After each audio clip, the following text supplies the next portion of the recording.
कहानी की शुरुआत में हम जेसन को देखते हैं। अपनी जान बचाने के लिए जेसन अपनी ही जांघ में लोहे की कीलें ठोक लीं। इतना ही नहीं, उसने अपना हाथ चालू टोस्टर में डाल दिया और तो और वो बीच सड़क पर बिना कपड़ों के गाड़ी भगाने लगा। लेकिन इतना सब करने के बाद भी उसके रुकते हुए दिल पर कोई असर नहीं पड़ा। असल में किसी ने उसे एक बहुत ही खतरनाक धीमा जहर दे दिया था। अब अगर जिंदा रहना था तो उसे हर वक्त खुद को एक्साइटेड रखना पड़ता था। इसके बाद जेसन अपनी गाड़ी भगाते हुए एक क्लब में पहुंचता है। वहाँ वो गुंडों से ड्रग लेकर सूंघने लगता है। माल फूंकते ही असर दिखाना शुरू कर देती है और जेसन के अंदर एकदम से सांड जैसी ताकत आ जाती है। अब वो सोचता है कि चलो कुछ गुंडों पर ही हाथ साफ कर लिया जाए। पूरे 1 घंटे तक जमकर लात घूंसे चलाने के बाद गुंडे जेसन को लात मारकर बाहर निकाल देते हैं। सामने वाले गिनती में ज्यादा थे, इसलिए जेसन समझ गया कि अगर वो वहाँ से नहीं निकला तो पक्का मारा जाएगा। इसलिए वो तुरंत अपनी गाड़ी में बैठता है और वहाँ से रफू चक्कर हो जाता है। रास्ते में उसे अचानक एक फोन आता है। दूसरी तरफ वही गंजा आदमी था जिसने जेसन को जहर दिया था। गंजा उसे धमकी देता है कि अगर 1 घंटे के अंदर उसे जहर उतारने की दवा नहीं मिली तो उसका मरना तय है। जेसन तुरंत अपने पर्सनल डॉक्टर से मदद मांगता है, लेकिन डॉक्टर उस वक्त विदेश में था। डॉक्टर उसे बताता है कि उसे किसी भी हालत में खुद को फुल जोश में रखना है और अगर हालत ज्यादा खराब हो तो वो एड्रेनालाइन का इंजेक्शन ले सकता है। बाकी पक्का इलाज तो उसके वापस आने के बाद ही तय हो पाएगा। ये सुनकर वो सीधा गाड़ी दौड़ाने लगता है और तुरंत ट्रैफिक पुलिस की नजरों में आ जाता है। पीछे लगी पुलिस से बचने के लिए वो अपनी गाड़ी सीधा एक मॉल के अंदर घुसा देता है और फिर एक गजब का ड्रिफ्ट मारकर अपनी गाड़ी को सीधा चलती सीढ़ियों पर चढ़ा देता है। जेसन जल्दी से कार से बाहर निकलता है और भागने लगता है। डॉक्टर ने उसे साफ साफ कहा कि अगर वो रुका तो उसकी मौत पक्की है। इसलिए जेसन लगातार भागते हुए पिछले दरवाजे से बाहर निकल आता है। बाहर निकलते ही उसे एक टैक्सी खड़ी मिलती है। जेसन कार में बैठते ही ड्राइवर से स्पीड बढ़ाने को कहता है, लेकिन इतनी स्पीड से भी उसे मजा नहीं आ रहा था। इसलिए वो कार से उतरकर सीधा एक सुपरमार्केट में घुसता है और वहाँ के कैशियर का कॉलर पकड़कर खींच लेता है। जब वो देखता है कि सामने वाला डर के मारे जमीन पर लेटा है और हिलने की हिम्मत भी नहीं कर रहा है, तो जेसन तुरंत एक प्लास्टिक का झोला उठाता है। उसमें बहुत सारी पॉपिंग कैंडी और एनर्जी ड्रिंक्स भर लेता है। फिर वो कार में बैठकर ड्राइवर से कहता है कि उसे कातिलों के अड्डे पर ले चले। वहां पहुंचकर जेसन सीधा उस गैंग के बॉस से मिलता है। वो चाहता था कि बॉस उसका जहर उतारने में मदद करे, लेकिन बॉस मदद करने के बजाय उल्टा जेसन का मजाक उड़ाने लगता है। जेसन को इतना भयंकर गुस्सा आता है कि उसका मन करता है कि बॉस को वहीं कूट दे, लेकिन बॉस के आदमी ज्यादा थे, इसलिए जेसन को बेइज्जत होकर वहां से निकलना पड़ता है। इसके बाद वो इलाज के लिए अस्पताल जाने का फैसला करता है, लेकिन रास्ते में अचानक उसके चेले का फोन आता है। चेला बताता है कि उसने एक रेस्टोरेंट में उस गंजे के सगे भाई को देखा है। जेसन फोन काटता है और सोचता है कि पहले उसे ही धर दबोचा जाए ताकि गंजे का पता चल सके। कुछ ही देर में वो चेले की बताई जगह पर पहुंच जाता है। जैसे ही वो रेस्टोरेंट में घुसता है, गंजे का भाई उसे देख लेता है और तुरंत बंदूक निकालकर जेसन के पीछे जाता है। लेकिन जैसे ही वो दरवाजे से बाहर कदम रखता है, जेसन सीधा उस पर हमला बोल देता है और एक ही झटके में गंजे के भाई का एक हाथ काट देता है। जेसन आगे बढ़कर उससे गंजे का ठिकाना पूछता है, लेकिन वो किसी भी कीमत पर अपने भाई का पता बताने को तैयार नहीं था। ये देखकर जेसन का पारा 7वें आसमान पर पहुंच जाता है। वो सीधा गंजे के भाई के सिर में गोली मार देता है। फिर वो जमीन से बंदूक उठाता है और उसी गंजे को फोन मिलाता है। जब गंजे को पता चलता है कि जेसन ने उसके सगे भाई को टपका दिया है, तो वो कसम खाता है कि वो जेसन की जिंदगी नर्क बना देगा। लेकिन जेसन भी कोई डरने वाला नहीं था। वो सीधी चेतावनी देता है कि अगर गंजा उसके सामने आया तो वो उसे भी उसके भाई के पास भेज देगा। फोन काटने के बाद वो तुरंत एड्रेनालाइन दवा ढूंढने अस्पताल पहुंचता है। जेसन मेडिकल स्टोर के दरवाजे पर जाकर दवा खरीदना चाहता था, लेकिन डॉक्टर ने उसे दवा नहीं दी, बल्कि मुड़कर जेसन को पकड़ने के लिए पुलिस बुला ली। ये देखकर जेसन को एड्रेनालाइन खोजने के लिए जगह बदलनी पड़ी। दूसरी तरफ कुछ पुलिस वाले अस्पताल में हर जगह जेसन को पागलों की तरह ढूंढ रहे थे। जेसन ने चुपचाप मरीज के कपड़े पहन लिए और वहां से खिसकने की जुगाड़ करने लगा। रास्ते में वो देखता है कि कुछ डॉक्टर एक मरीज की जान बचाने में लगे हुए हैं, इसलिए वो डॉक्टर को बंदूक से डराकर एड्रेनालाइन देने को कहता है। डॉक्टर को मजबूरी में उसे दवा देनी पड़ती है। इसी वक्त जेसन को लगता है कि उसका दिल धड़कना बंद होने वाला है। वो बिना सोचे समझे पास में रखी बिजली का झटका देने वाली मशीन उठाता है और डॉक्टर से मदद करने को कहता है। बंदूक की नोक पर डॉक्टर को उसकी बात माननी पड़ती है, लेकिन वो चुपके से मशीन का पावर फुल कर देता है ताकि वो अपना बदला ले सके। जेसन ने तुरंत गोलियां चलाकर पुलिस वालों पीछे हटने पर मजबूर कर दिया और फिर जल्दी से खुद को एड्रेनालाइन का इंजेक्शन लगा लिया। कुछ ही देर में दवा अपना असर दिखाती है और जेसन सीधे सड़क पर रॉकेट की तरह भागने लगता है। सड़क पर कई घंटों तक लगातार भागने के बाद जेसन को लगता है कि कुछ तो गड़बड़ है। वो तुरंत डॉक्टर को फोन करके मदद मांगता है। डॉक्टर बताता है कि भाई, एड्रेनालाइन का इंजेक्शन ज्यादा हो गया है। अब उसे जल्द से जल्द खुद को रिलीज यानी शांत करना होगा, वरना उसकी नसें खून से भर जाएंगी और वो बम की तरह फटकर मर जाएगा। फिर वो एक मोटरसाइकिल छीनता है और घर जाने का फैसला करता है, लेकिन एक्सीलेटर पूरा दबाने के बाद भी जेसन को मजा नहीं आ रहा था। इसीलिए वो चलती मोटरसाइकिल पर खड़ा होकर स्टाइल मारने लगता है, लेकिन कुछ ही सेकंड का स्वैग दिखाने के बाद वो सीधा जाकर टकरा जाता है। गनीमत रही कि उसे सिर्फ कुछ खरोंचें ही आईं। इसके बाद वो मोटरसाइकिल पर बैठकर घर लौट आता है। जैसे ही वो घर पहुंचकर अपनी गर्लफ्रेंड के साथ थोड़ा रोमांस करना चाहता है, जेसन अचानक देखता है कि कोई उसका पीछा करते हुए बाहर तक आ गया है। इसलिए वो पहले हमला करके उन्हें खत्म करने का फैसला करता है। जेसन तेजी से आगे बढ़ता है, फिर एक लात मारकर गुंडे की खोपड़ी खोल देता है। जेसन समझ जाता है कि अब ये जगह उसके लिए सेफ नहीं है, इसलिए वो अपनी गर्लफ्रेंड को लेकर कुछ दिनों के लिए छिपने का प्लान बनाता है। लेकिन जैसे ही वे दरवाजे तक पहुंचते हैं, एक कातिल सामने आ टपकता है। जेसन जानबूझकर अपनी गर्लफ्रेंड का बैग नीचे गिरा देता है, फिर जल्दी से उस कातिल को ठिकाने लगाता है और आखिर में सबूत मिटाने के लिए उसे पड़ोसी के स्विमिंग पूल में फेंक देता है। उसने ऐसा छुपकर इसलिए किया क्योंकि उसकी गर्लफ्रेंड को उसकी असली पहचान नहीं पता थी, लेकिन अब जब उन पर खुलेआम हमले हो रहे थे तो उसे अपने कातिल होने का सच बताना ही पड़ा। कुछ समय पहले उसे एक काम मिला था। गैंग ने उसे चाइना टाउन के डॉन टैंग जिन को मारने का ऑर्डर दिया था, लेकिन जेसन ये सब छोड़कर एक नॉर्मल लाइफ जीना चाहता था। इसलिए उसने टैंग जिन को 2 दिन छिपने के लिए बोल दिया ताकि उसे भागने का टाइम मिल सके। लेकिन उसी बीच गंजे ने उसके सोते समय उसे जहर का इंजेक्शन लगा दिया। गर्लफ्रेंड ने ये सब सुना,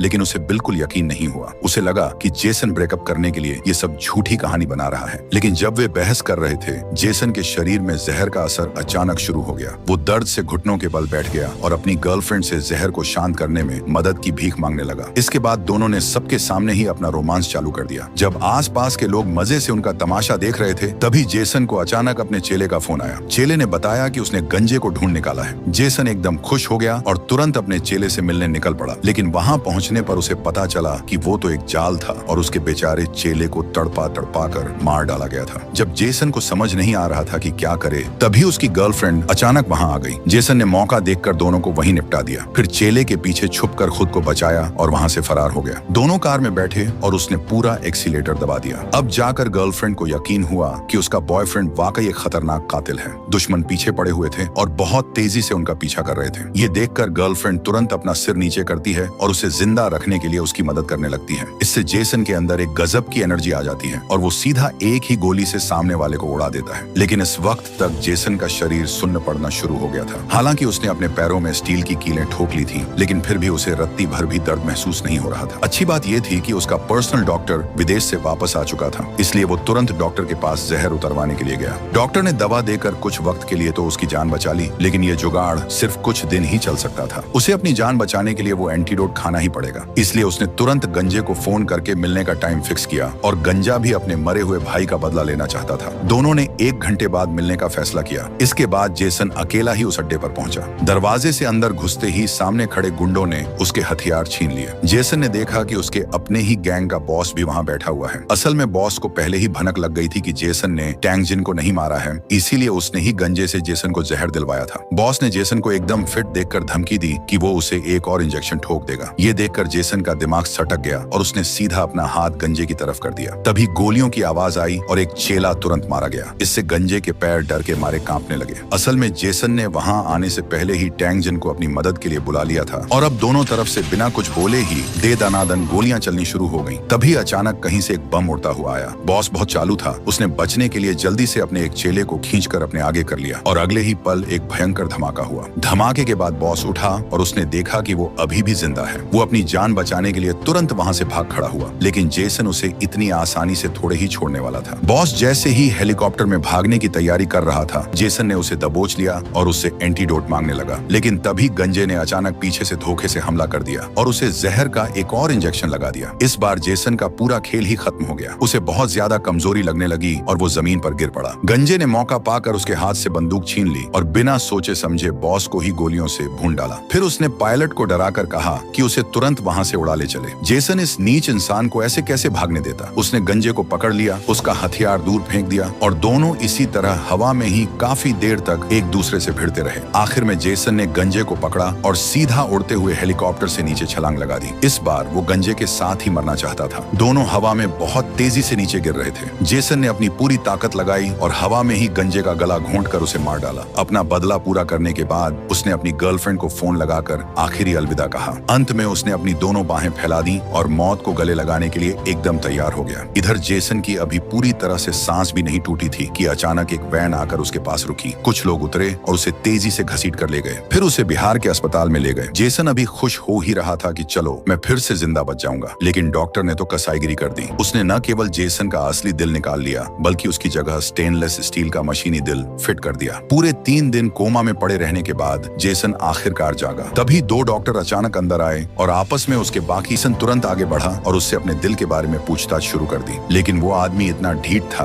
कि कुछ भी बोलने को तैयार नहीं था। जेसन धीरे धीरे एक तेल के ड्रम की तरफ बढ़ा। उसने पहले अपनी बंदूक की नली पर थोड़ा तेल लगाया और फिर उस लंबे बालों वाले को एक ऐसा भयानक दर्दनाक अनुभव कराया कि उसकी चीखें निकल गईं। लंबे बालों वाला वो दर्द बर्दाश्त नहीं कर पाया और आखिर में उस मास्टरमाइंड का नाम उगल दिया जिसने ये सब किया था। इसके बाद जेसन ने गाड़ी चलाकर अपना दिल वापस लाने का फैसला किया, लेकिन गाड़ी स्टार्ट होने से पहले ही उसे अजीब सी घबराहट होने लगी। असल में उसके शरीर में लगे उस नकली दिल की बैटरी खत्म होने वाली थी। जेसन ने कार की पावर केबल खींची और उसे सीधा अपनी बैटरी से जोड़कर अपनी जान बचाई। करंट लगते ही उसके पूरे शरीर में फिर से गजब की एनर्जी दौड़ गई। जेसन ने जोर से एक्सीलेटर दबाया और जल्दी से वहां से फुर्र हो गया। इसके बाद उसने अपने पर्सनल डॉक्टर को फोन मिलाया। जेसन की पूरी हालत सुनने के बाद जिंदा रहना है तो जल्द से जल्द अपना असली दिल वापस लाना ही पड़ेगा। जेसन ने गुस्से में फोन काट दिया। तभी अचानक उसके बगल में एक छोटी सी कार आई। जेसन ने तुरंत उस ड्राइवर से पूछा कि क्या उसे उस क्लब का एड्रेस पता है, लेकिन इसी बातचीत में जेसन का ध्यान भटक गया और उसकी कार सड़क के किनारे जोर से टकरा गई। टक्कर इतनी भयंकर थी कि जेसन कार से बाहर छिटक कर गिर पड़ा। जब वो बड़ी मुश्किल से जमीन से खड़ा हुआ तो उसने देखा कि बैटरी तो टूट फूट गई है, बस उसका कवर बचा है। जेसन का दिमाग तुरंत बिजली की तरह दौड़ा। उसने ऐसा करते ही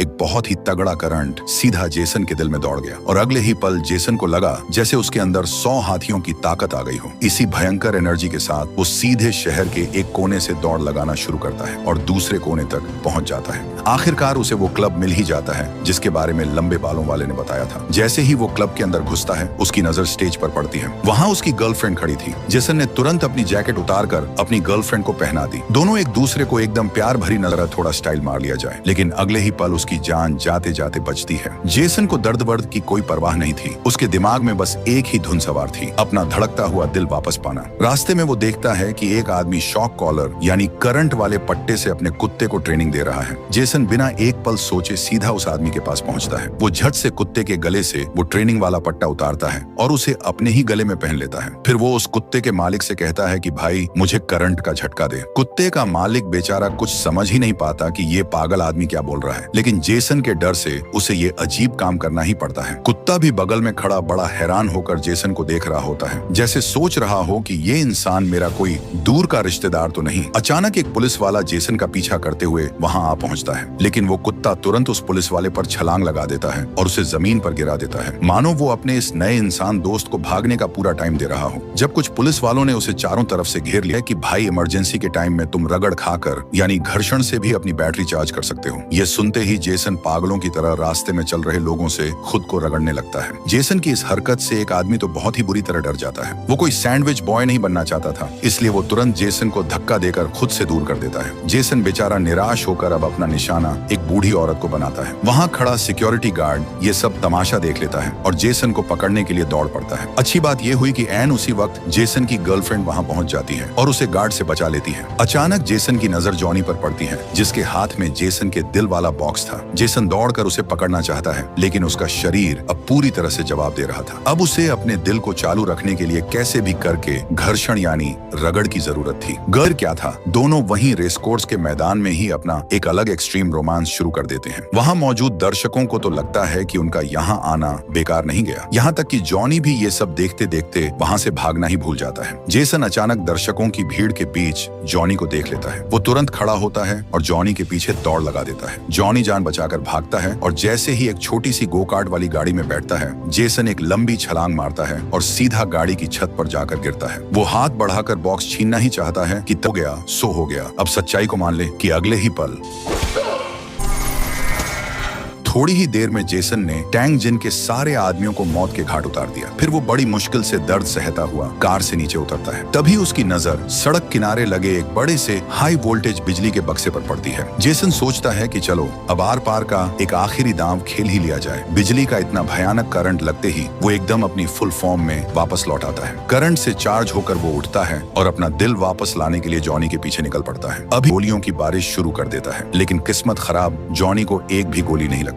गोलियां खत्म होने के बाद दोनों फिर से एक दूसरे के पीछे पागलों की तरह भागने लगते हैं। जब जॉनी को भागने का कोई रास्ता नहीं मिलता तो वो छिपने के लिए एक पावर प्लांट के अंदर घुस जाता है। जेसन जैसे ही जॉनी को पकड़ने के लिए उसके पास पहुंचता है, वो वहां रखे एक बड़े से बिजली के बक्से से चिपक जाता है। जॉनी मन ही मन खुश होता है कि जेसन तो अब पक्का करंट से जलकर राख हो जाएगा, लेकिन बेवकूफ जॉनी को नहीं पता था कि उसने अनजाने में जेसन की बहुत बड़ी मदद कर दी है। इस बार जेसन की बैटरी एकदम फुल हो चुकी थी। वो ऐसा लग रहा था मानो साक्षात बिजली का देवता बन गया हो। जेसन जॉनी को पकड़ता है और जमीन पर पटक पटक कर उसकी चटनी बना देता है। फिर वो जल्दी से वो बॉक्स उठाता है जिसमें उसका दिल रखा हुआ था। वो जॉनी को मार मार कर उससे बॉक्स का पासवर्ड डलवाता है, लेकिन जैसे ही वो बॉक्स खोलता है उसके होश उड़ जाते हैं। बॉक्स के अंदर दिल था ही नहीं। वो गुस्से में जॉनी का कॉलर पकड़कर उसे हवा में उठा लेता है और अपने दिल के बारे में पूछताछ शुरू कर देता है। जेसन जैसे ही धमकी देने के लिए अपनी उंगली जॉनी की तरफ आगे करता है, अचानक पीछे से कोई उसके सिर पर जोर से वार करता है। जब जेसन को दोबारा होश आता है तो वो खुद को एक बहुत बड़े विला में पाता है। उसके सामने जो आदमी खड़ा था वो कोई और नहीं बल्कि उस गंजे का बड़ा भाई फेरेट था। अपने मरे हुए भाई का बदला लेने के लिए फेरेट ने ही खास तौर पर अपने गुंडों को जेसन का दिल चुराने के लिए भेजा था। फेरेट ने खतरनाक ब्लैक टेक्नोलॉजी का इस्तेमाल करके अपने भाई गंजे को भी मौत के मुंह से वापस बचा लिया था। अब फेरेट का प्लान था कि वो अपने भाई के सामने ही जेसन को तड़पा तड़पा कर पीटेगा। कुछ ही देर में वो लोग जेसन को इतना बेरहमी से पीटते हैं कि उसकी चमड़ी तक उधड़ जाती है। तभी वो लंबे बालों वाला आदमी अपने पूरे गैंग को लेकर वहां आ धमकता है और फिर दोनों गुटों के बीच एक बहुत ही भयंकर लड़ाई शुरू हो जाती है। जेसन तेजी से उठता है और फेरेट का गला दबोच लेता है। तभी एक गुंडा जेसन पर पीछे से धोखे से हमला कर देता है। जेसन लोहे का एक पाइप सीधे उसके पेट में घोंप देता है। इस मार काट के बीच जिस पानी के टैंक में गंजे को जिंदा रखा गया था वो टूट जाता है। जेसन गंजे का सिर पकड़ता है और उसे बुरी तरह पीटना शुरू कर देता है। फिर वो उसके शरीर पर लगी सारी पाइप खींचकर निकाल देता है और उसे सीधा फुटबॉल की तरह लात मारकर हवा में उड़ा देता है। अगले ही पल जेसन को महसूस होता है कि उसकी बैटरी फिर से डाउन हो रही है और उसके शरीर की ताकत भी खत्म। आखिर में अपने उसी पर्सनल डॉक्टर की मदद से जेसन कामयाबी के साथ अपना असली दिल वापस अपने सीने में फिट करवा लेता है। सबको यही लग रहा था कि जेसन अब कभी जिंदा नहीं बचेगा, लेकिन अचानक वो अपनी आंखें खोल देता है और इसी के साथ गुस्से और बदले की ये भयंकर फिल्म यहीं खत्म हो जाती है।